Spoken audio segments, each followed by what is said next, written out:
Jadi topik kita adalah tentang logika matematika. Supaya mudah, ini step belajarnya itu yang pertama, pelajari dulu tentang ingkaran.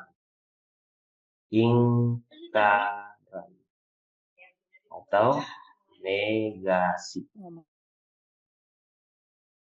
Jadi dari sini dulu kita pelajari pertama. Ingkaran atau negasi. Nah, gampangnya adalah ingkaran atau negasi ini sederhana sekali sebenarnya.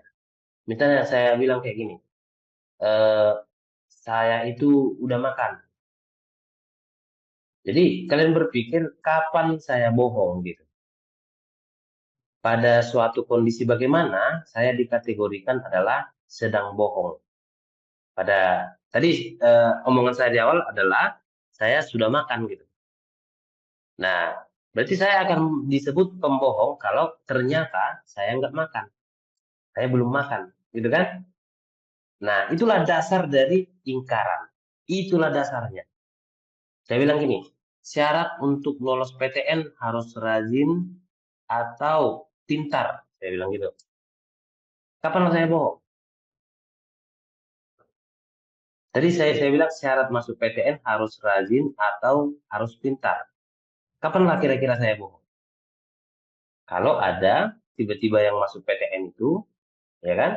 Dia udah nggak rajin dan nggak pintar, tapi masuk PTN. Saya bohong dong, ya kan? Nah, kira-kira itulah konsep dari ingkaran. Oke? Nah, biasanya selalu diawali dengan soal semua, gitu ya. Semua ayam warna hitam, misalnya saya bilang gitu. Ini contoh aja ya, semua ayam warna hitam. Ini disebut sebagai premis lah, premis. Jadi inilah dasar untuk kita nanti mengambil kesimpulan. Itu namanya premis. Oke? Jadi premis itu pasti sebuah kalimat tertutup. Kebenarannya kalau nggak benar salah gitu. Nilai kebenarannya 1-0. Kalau nggak salah, benar. Oke, itu disebut dengan kalimat tertutup. Nah, kita kembali lagi. Tadi contoh yang saya katakan adalah semua ayam itu warna hitam. Semua ayam itu warna hitam. Oke. Coba kita pikirkan, kapan yang ngomong semua ayam warna hitam itu berbohong? Kapanlah kita sebut dia adalah pembohong? Kalau ternyata bagaimana gitu? Kalau ternyata kita dapat ada ayam yang bukan hitam, gitu kan? Nah, atau contohnya lebih ekstrim kita buat supaya lebih ngena. Semua, nah gini, semua yang bimbel lulus PTN. Itu saya buat contohnya.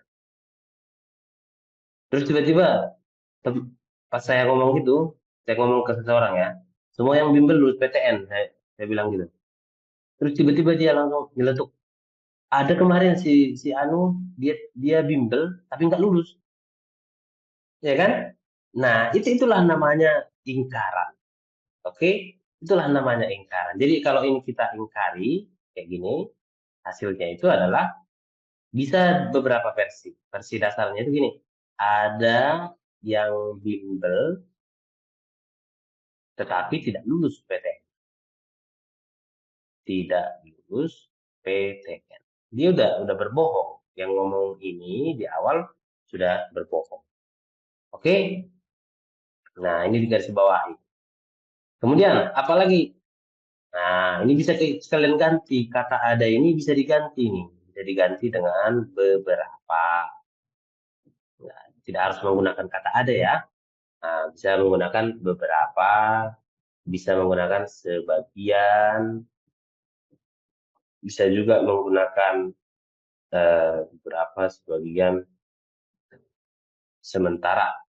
Tapi sementara biasanya di buku-buku lama ya, soal-soal yang udah 20 tahun terakhir gitu. Untuk bahasa yang sekarang udah jarang menggunakan kata sementara. Itu sementara sinonimnya adalah sebagian ya, bisa kalian lihat di KBBI. Sementara itu sinonimnya adalah sebagian atau beberapa. Oke, bisa ya, poin-poin satu bisa. Nah, ini ada yang bertanya. Oh ya, oke. Jadi ada dua poin yang harus kita ingat kalau kita menggunakan ada, beberapa, sebagian, atau sementara. Nah, poinnya adalah di awal harus ada kata ada, di sini harus ada kata tidak. Oke, jadi yang awal itu semua itu ganti dengan ada. Oke, kemudian yang di sini statementnya itu negasikan lagi, kayak kasih kata tidak di sini. Nah, oke, kita latihan dulu ya. Berarti jika negasi dari semua yang bimbel lulus PTN adalah ada yang bimbel tidak lulus PTN. Berarti apa negasi dari sini? Dari sini yang bagian kanan ini apa negasinya? Negasi dari ada yang bimbel tidak lulus PTN. Negasinya apa? Semua yang bimbel lulus PTN. Oke? Nah, semua yang bimbel lulus PTN. Oke, misalnya saya buat lagi beberapa. Nah, beberapa siswa semangat, misalnya gitu, ya kan? Atau beberapa siswa tidak semangat gitu nih. Apa negasi dari ini? Nah, ayo, apa negasi dari beberapa siswa tidak semangat? Negasinya adalah semua siswa semangat. Gitu. Oke? Nah, oke, udah mulai mantap ya, udah mulai mantap. Itulah level 1. Itulah level 1. Nah, selain menggunakan kata ada atau menggunakan kata sebagian atau menggunakan kata beberapa, kita juga bisa membuat negasi dari pernyataan ini adalah tambahin aja kata tidak di depan. Selesai, cuman gitu doang. Tambah kata tidak di depan. Berarti tidak semua yang bimbel lulus PTN. Cuman gitu doang, cuman nambahin tidak. Ya tentunya karena ini paling mudah, jarang sekali ada soal yang mencari jawaban cuma nambahin kata tidak di depan. Ini istilahnya untuk argumen aja, argumen sehari-hari gitu atau di dalam teks. Oke, kalau soal itu rata-rata di sini. Soal-soal kedinasan sih banyak, kalau PTN agak agak lebih ke pemahaman teks ya, lebih ke pemahaman teks. Oke, itu dulu yang pertama. Nah, sekarang kita mau cari tahu dulu negasi dari jika maka. Oke, konteksnya kayak gini. Dosen UI ngomong ke kalian, ya kan? Dosen UI ngomong ke kalian. Katanya gini, oke, kalau kita pakai kata yang baru ya, jika kalian rajin, maka lulus di UI. Dia ngomong gitu. Jadi dia kayak kayak mengatakan gini, syarat masuk UI itu harus rajin. Sepakat nggak adik-adik? Kalau kalian rajin, maka kalian lulus di UI. Kata dosen UI. Ini contoh ya, ini contoh. Nanti pokoknya ini contoh lah, contoh. Oke, kita membuat sebuah skenario. Ada seorang dosen UI ngomong, jika kalian rajin, maka kalian lulus di UI. Oke, jika kalian rajin, maka kalian lulus di UI. Kata dosen UI tersebut. Kapan kita menyebut si dosen UI ini adalah seorang pembohong?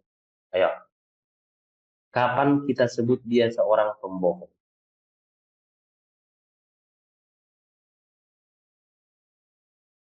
Ada yang mau kasih komentar? Nah, silakan. Ayo.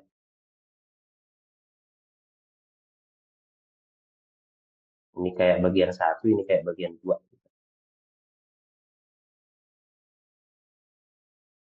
Oke, ada yang ngasih komentar ya. Kalian rajin dan tidak lulus UI. Iya, betul.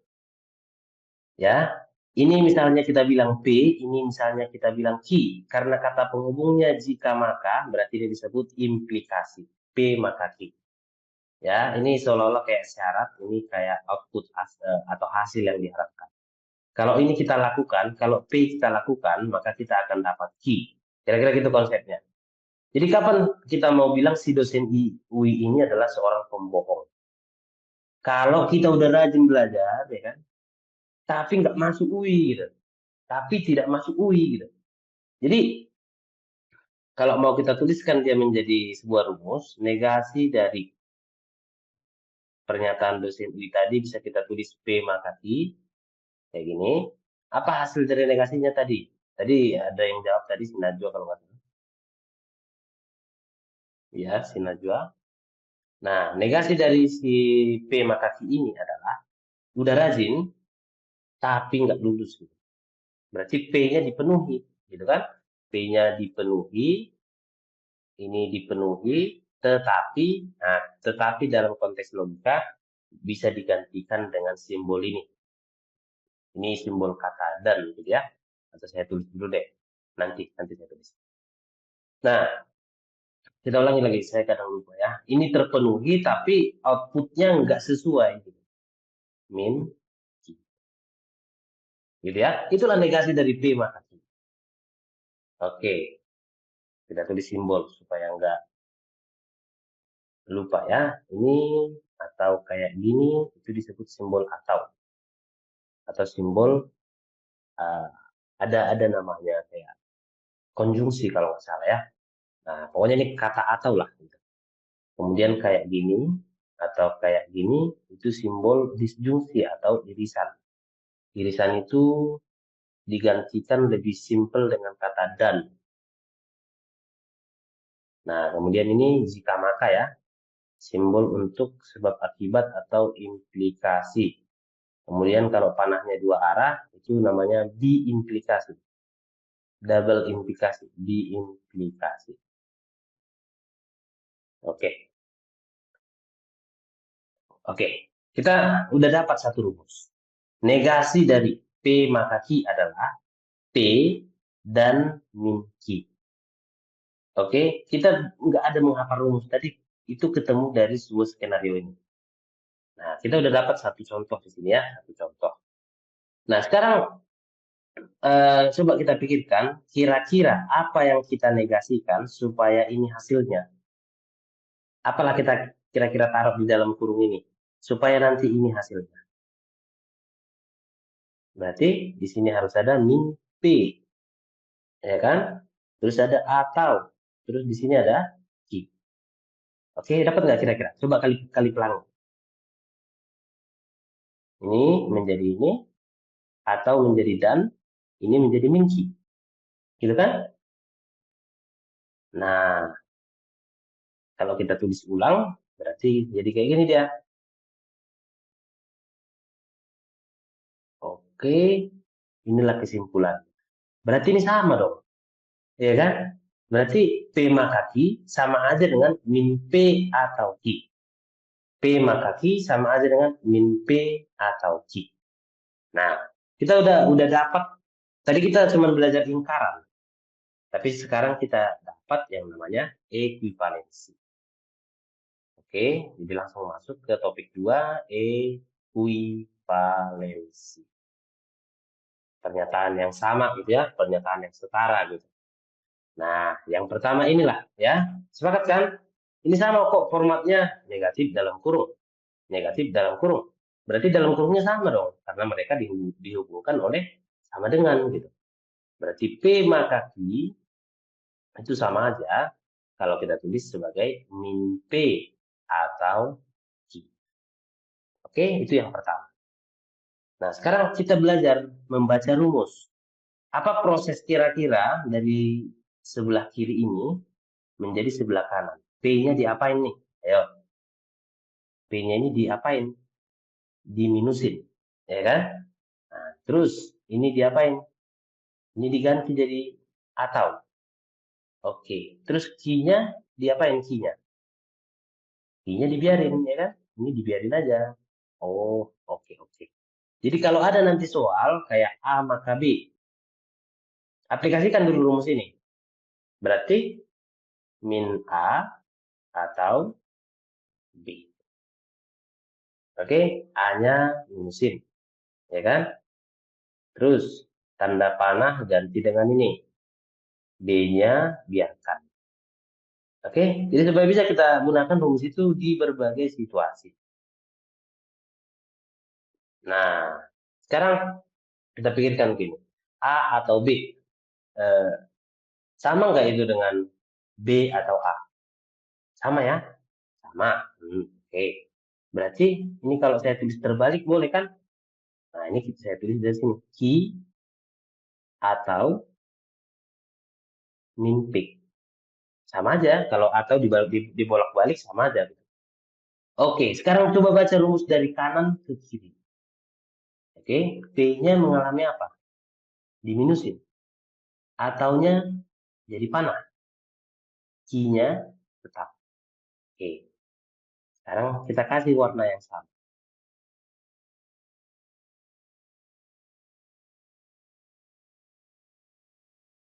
Oke, jadi kayak gini.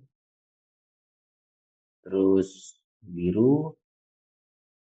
Terus biru. Ini ada merah. Ikuti rumusnya ya. Berarti min P jadi apa kita buat? Ini Q-nya tetap nih. Oh, berarti ini min P tetap min P. Oke. Terus ini atau. Oh, ubah jadi panah. Terus Q-nya. Ini min P jadi P. Kalau Q berarti jadi apa? Min Q. Dapat semua negasi. Dapat semua model-model dari ekuivalensi. Gitu ya. Nah, jadi kalau misalnya kita buat catatan, kalau ada P maka Q, ini sama aja ini kalau kita tulis min P atau Q. Nah, ini pun sama aja kalau kita tulis min Q maka min P. Min Q maka min P. Atau sama aja kalau ini ditukar. Q atau min P. Jadi ada 4 teman-teman. Jadi nanti kalau lihat di soal, kalau ada kalimat ya, jika makan maka kenyang, misalnya gitu.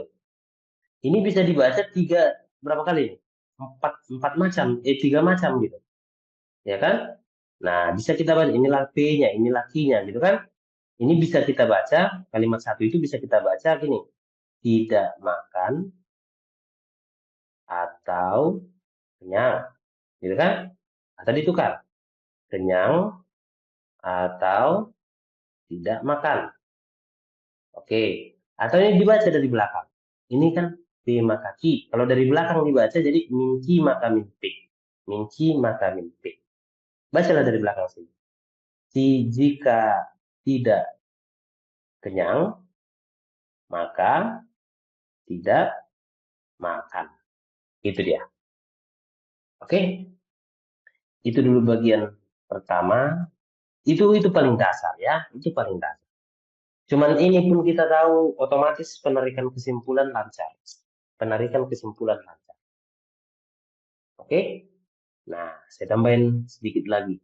Ini tinggal bagian terakhir aja.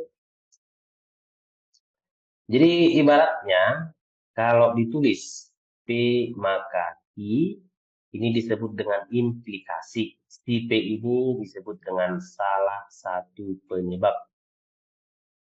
Nah, salah satu penyebab. Si Q ini disebut dengan akibat. Oke. Agak hati-hati sini. Salah satu penyebab. Nah, kalau kita buat model visualnya, bisa seperti ini. Inilah P kira-kira. Inilah Q yang gede. Jika P, pasti Q kan? Gitu. Kalau Q, ya belum tentu P. Belum tentu P. Oke, agak-agak susah ini modelnya. Kita ganti modelnya dengan model yang lebih mudah. Model panah. Ini anggap sebuah P. Kalau kita P, berarti kita akan dapat Q. Tapi si P ini hanya salah satu penyebab. Oh, berarti ada teman-temannya. Ada juga hal-hal lain, misalnya A, itu bisa menghasilkan output Q gitu, atau B gitu ya, atau yang lain. Tapi yang dibahas di soal, yang dibicarakan di soal hanya P dan Q. Sebab-sebab lain ini, si A sama si B, itu tidak dibahas dalam soal. Oke, jadi yang merupakan konteks pembahasan adalah P dan Q. Nah, sekarang kita mau menarik kesimpulan. Ini statement awal, P maka Q. Berarti kalau P bagaimana? Sekarang saya coba ya buat contoh yang lebih mudah. 1 tambah 1 maka 2, betul ya? Oke, jadi 1 tambah 1 menyebabkan dapat hasil 2. Tapi bisa juga hasil 2 itu dapat dari akar 4. Oke. Bisa saja hasil 2 itu dapat dari 10 kurang 8 dan lain sebagainya, gitu ya, dan lain sebagainya. Ini anggap P ya, ini P, ini Q. Ini P, ini Q. Nah, coba tarik kesimpulan di sini. Tarik dulu kesimpulan di sini. P maka Q. 1 tambah 1 maka 2. Itu udah dikasih tahu di awal. Kalau 1 tambah 1 berarti apa? Gitu. Pasti 2, ya kan? Pasti 2. Maka ini jawabannya Q. P maka Q. Terus P, pasti hasilnya adalah Q. Kesimpulannya adalah Q. Nah, yang kedua. Kalau P maka Q. Kalau min Q gimana dong? Ya kan? Oke, ingat ini ekuivalensi tadi. P maka Q bisa juga kita baca dengan min Q maka min P, dibaca dari belakang. Jadi sebenarnya yang atas ini baca dari belakang. Min Q maka min P. Dia tanya, kalau min Q apa? Oh, berarti min P gitu. Min P. Itu aja. Ya kan? Nah, yang ketiga. Yang ketiga, P maka Q. P salah satu penyebab dari Q. Dan Q salah satu penyebab dari R. Apa kesimpulannya? P maka R. Kalau nggak ada di opsi P maka R, bagaimana? Min R maka min P. Tetap tidak ada. Min P atau Q. Min P atau R. Mainkan ekuivalensinya. Gitu ya. Mainkan ekuivalensinya. Jadi, itulah kira-kira konsep dari penarikan kesimpulan. Hanya 3 ini ya penarikan kesimpulan. Oke, ini di dasar dari penarikan kesimpulan. Nanti ada yang keempat dan yang kelima, sering nih muncul, ya kan? P maka Q, 1 tambah 1 sama dengan 2. Kalau 2 gimana, ya kan? Kalau Q bagaimana? Ya nggak ada kesimpulan, gitu. Ya kan? Kalau 2 bagaimana? Nggak ada yang tahu, ya kan? Bisa aja 1 tambah 1, bisa aja 10 kurang 8, bisa aja akar 4, bisa aja yang lain. Oke. Terus P maka Q. Kalau min P gimana? Ya kan? Oke. Kalau bukan 1 tambah 1, berarti tidak ada yang bisa memastikan. Ya kan? Bisa aja 2, karena ternyata ini terjadi. Tapi bisa juga tidak 2. Bisa juga hasilnya bukan 2. Jadi ini tidak dapat disimpulkan. Nah, itulah konsepnya, adik-adik ya. Itulah konsepnya. Oke, napas dulu kita. Silakan bertanya. Ayo.